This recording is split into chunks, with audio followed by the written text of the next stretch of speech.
ইসলাম হচ্ছে একমাত্র সমাধান বিশ্বজুড়ে শান্তি আর একতার জন্য। একতা এটা আসলে বিভিন্ন রকমের হতে পারে। একতা যার ভিত্তি হচ্ছে রক্তের সম্পর্ক, একতা যেটার ভিত্তি হলো এলাকা, সম্প্রদায়, গোত্র বা বর্ণ।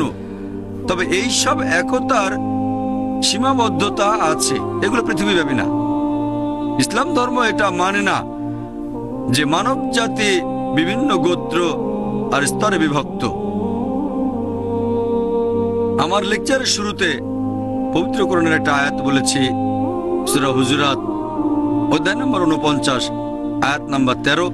আল্লাহ পবিত্র কোরআনে বলেছেন, ইয়া আইয়ুহান নাসু ইন্না খালাকনাকুম মিন যাকরিন ওয়া উনসা ওয়া জাআলনাকুম শুউবান ওয়া কাবাইলা লিতাআরাফু ইন্না আক্রামাকুম ইনদাল্লাহি আতকাকুম ইন্নাল্লাহা আলিমুন খাবীর। যার মানে